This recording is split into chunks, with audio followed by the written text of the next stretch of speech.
Assalamualaikum warahmatullahi wabarakatuh. Halo adik-adik, bagaimana kabar kalian? Semoga selalu diberi kesehatan dan dalam lindungan Allah Subhanahu wa Ta'ala. Sebelum kita mulai belajar, marilah kita berdoa terlebih dahulu agar saat kita belajar diberikan kemudahan dan kelancaran.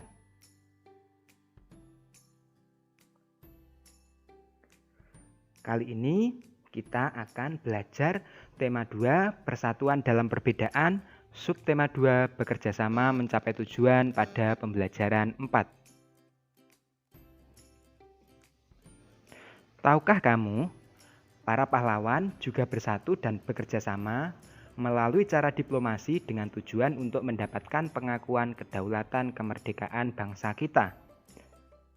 Upaya mempertahankan kemerdekaan Indonesia tidak hanya dilakukan melalui pertempuran, namun juga dilakukan melalui jalur diplomasi atau perundingan, seperti Perjanjian Linggarjati, Perjanjian Renville, Perjanjian Romerin, dan Konferensi Meja Bundar atau disingkat dengan KBM. Mari kita pelajari bersama-sama. Upaya mempertahankan kemerdekaan melalui jalur diplomasi. Yang pertama ada Perjanjian Linggarjati. Perundingan ini dilakukan oleh pemerintah Indonesia dengan pemerintah Belanda pada tanggal 11 November 1946 di Linggarjati, Kabupaten Kuningan, Jawa Barat. Perundingan tersebut diwakili oleh beberapa tokoh sebagai berikut. Pihak penengah yaitu ada Lord Curzon, yaitu dari Inggris, dan yang kedua dari Indonesia ada Sultan Syahrir, Muhammad Rom, Susanto Tirtoprojo, dan Akagani dari Indonesia. Dan dari Belanda ada Wim Sermerhon, De Boer, Mak van Poel, dan H.J. van Mook. Perundingan Linggarjati menghasilkan kesepakatan antara Indonesia dan Belanda pada tanggal 15 November 1946. Namun, perjanjian tersebut ditandatangani secara sah oleh kedua negara pada tanggal 25 Maret 1947. Hasil dari perundingan Linggarjati adalah sebagai berikut. Yang pertama, Belanda mengakui secara de facto wilayah Republik Indonesia yaitu Jawa, Sumatera, dan Madura. Belanda harus meninggalkan wilayah Republik Indonesia paling lambat tanggal 1 Januari 1949. Pihak Belanda dan Indonesia sepakat membentuk Negara Republik Indonesia Serikat atau bisa disingkat dengan RIS. Dalam bentuk RIS, Indonesia harus tergabung dalam Commonwealth atau persemakmuran. Perjanjian Linggarjati ini menimbulkan pro dan kontra di kalangan masyarakat Indonesia. Pelaksanaan hasil perundingan ini tidak berjalan mulus. Pada tanggal 20 Juli 1947, Gubernur Jenderal H.J. van Mook akhirnya menyatakan bahwa Belanda tidak terikat lagi dengan perjanjian ini. Pada tanggal 21 Juli 1947, meletuslah agresi militer Belanda 1 karena pihak Belanda mengingkari dari isi perjanjian Linggarjati. Selanjutnya ada Perjanjian Renville, yaitu berlangsung mulai tanggal 8 Desember 1947 sampai 17 Januari 1949. Perjanjian ini dilakukan antara Indonesia dan Belanda. Perjanjian ini ditandatangani pada tanggal 17 Januari 1947 di atas kapal perang Amerika Serikat atau USS Renville yang berlabuh di pelabuhan Tanjung Priok, Jakarta. Perundingan dimulai pada tanggal 8 Desember 1947. Perundingan ini ditengahi oleh Komisi Tiga Negara atau KTN, yaitu Amerika Serikat, Australia, dan Belgia. Delegasi Indonesia dipimpin oleh Amir Syarifuddin. Delegasi Kerajaan Belanda dipimpin oleh R. Abdul Qadir Widjojo Atmojo. Hasil dari perundingan Renville yaitu yang pertama, Belanda hanya mengakui Jawa Tengah, Yogyakarta, dan Sumatera sebagai bagian wilayah Republik Indonesia. Yang kedua, disetujuinya sebuah garis yang memisahkan wilayah Indonesia dan daerah pendudukan Belanda.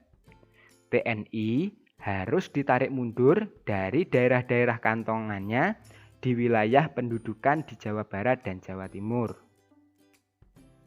Selanjutnya yaitu ada perjanjian Rome-Ryan, yaitu berlangsung mulai tanggal 14 April 1949 sampai 7 Mei 1949.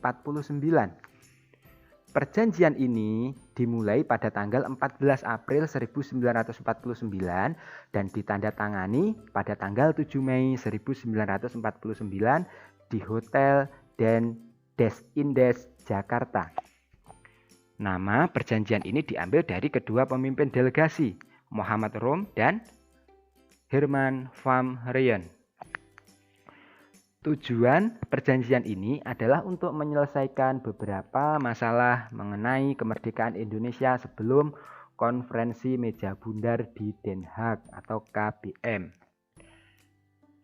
Hasil dari pertemuan atau perundingan ini yaitu Angkatan Bersenjata Indonesia akan menghentikan semua aktivitas gerilya. Pemerintah Republik Indonesia akan menghadiri KBM atau Konferensi Meja Bundar. Pemerintah Republik Indonesia dikembalikan ke Yogyakarta. Dan yang ketiga, Angkatan Bersenjata Belanda akan menghentikan semua operasi militer dan membebaskan semua tawanan perang. Selanjutnya yaitu Konferensi Meja Bundar, yaitu dilaksanakan mulai tanggal 23 Agustus 1949 sampai 2 November 1949. Hasil dari Konferensi Meja Bundar atau KBM adalah yaitu yang pertama, Belanda mengakui Republik Indonesia Serikat sebagai negara merdeka dan berdaulat. Yang kedua, status Irian Barat diselesaikan dalam waktu setahun setelah pengakuan kedaulatan. Yang ketiga, akan dibentuk Uni Indonesia Belanda. Yang keempat, Republik Indonesia Serikat mengembalikan hak milik Belanda dan memberikan hak konsesi dan izin baru untuk perusahaan-perusahaan Belanda. Dan yang kelima, pengambil alian hutang Hindia Belanda oleh Republik Indonesia Serikat. Jadi, pada perundingan Konferensi Meja Bundar ini, kedaulatan Republik Indonesia Serikat sudah diakui oleh Belanda. Tapi, pihak Indonesia juga harus menanggung hutang Hindia Belanda.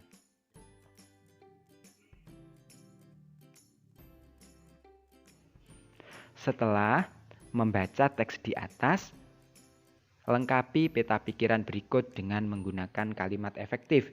Jadi, dari beberapa perundingan yang kita pelajari tadi, kita bisa membuat peta pikiran dengan kalimat efektif.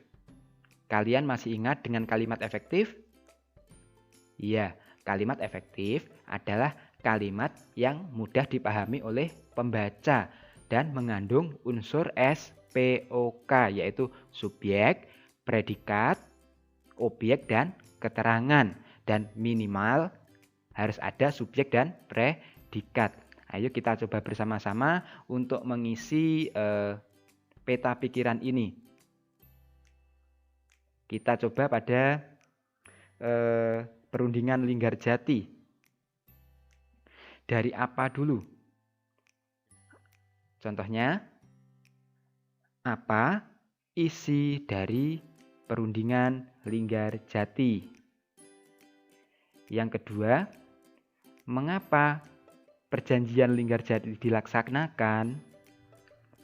Dan kalau yang siapa?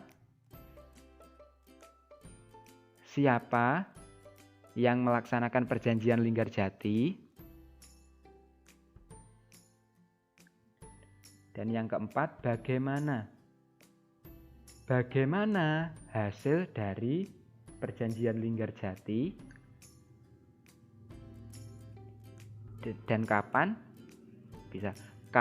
perjanjian Linggarjati dilaksanakan, dan yang di mana perjanjian Linggarjati dilaksanakan.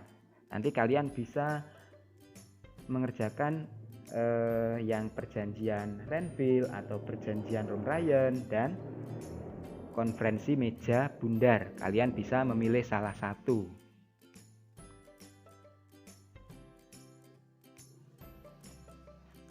Kamu sudah mengetahui bahwa upaya mempertahankan kemerdekaan Indonesia juga dilakukan melalui upaya diplomasi untuk mencapai kesepakatan.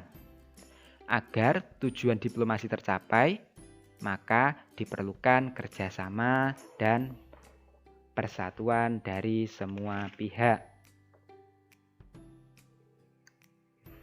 Untuk mempertahankan kemerdekaan, salah satu cara yang dapat kita lakukan adalah dengan menjunjung tinggi persatuan dan kesatuan. Selalu menjunjung tinggi persatuan dan kesatuan dalam kehidupan sehari-hari sangatlah penting. Banyak manfaat dari sikap bersatu. Contohnya yaitu bisa menciptakan suasana aman, damai dan tentram, menghindari perselisihan atau konflik, menghindari perpecahan, kerukunan, dan keakraban yang semakin kuat.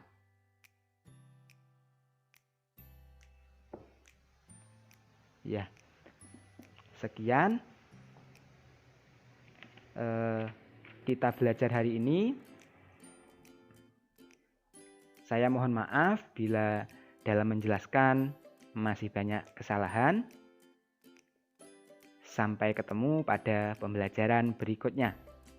Wassalamualaikum warahmatullahi wabarakatuh.